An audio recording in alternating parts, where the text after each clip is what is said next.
L'Art déco est un mouvement artistique de portée mondiale né progressivement dans les années 1910 et qui prend son plein épanouissement au cours des années 1920, avant de décliner lentement à partir des années 1930. Il embrasse l'ensemble des activités artistiques et les métiers d'art.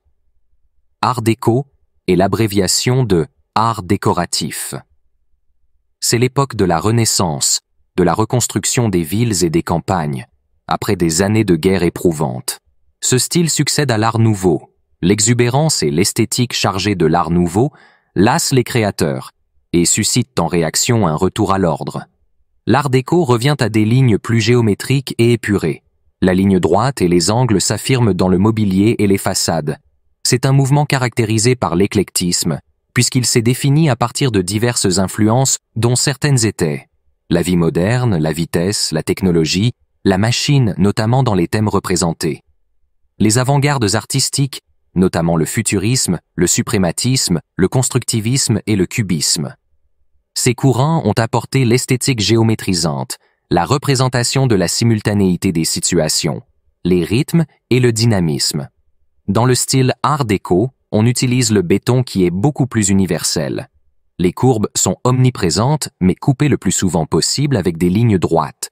Plus on s'approche de la Deuxième Guerre mondiale, plus les courbes disparaissent au profit de motifs géométriques.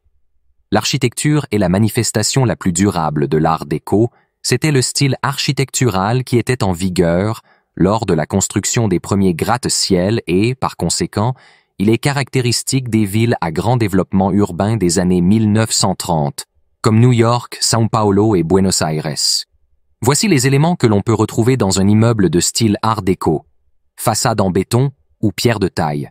Des moulures, géométriques des arcades de fenêtres discrètes, un bow window le plus souvent au premier étage, l'utilisation du fer forgé pour les garde-corps des fenêtres et balcons, une hauteur sous plafond identique entre les étages, une architecture massive, des éléments de nature qui donnent du relief. Dans les architectes qui ont marqué ce style, on peut citer l'Américain William Van Allen.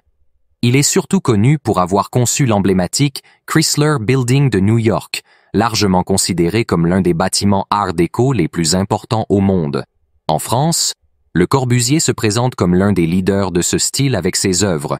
Le Corbusier est surtout connu pour son architecture moderniste, qui met l'accent sur la facilité d'utilisation, la simplicité et l'absence d'ornementation.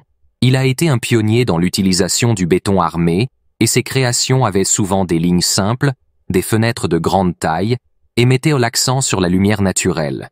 La Villa Savoye à Poissy, en France, qu'il a conçue en 1929, est l'une de ses créations les plus connues.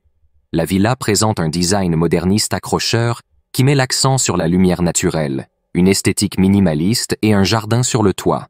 Ses autres créations Art déco notables incluent l'unité d'habitation à Marseille et le pavillon suisse à l'exposition internationale de 1930 à Bruxelles.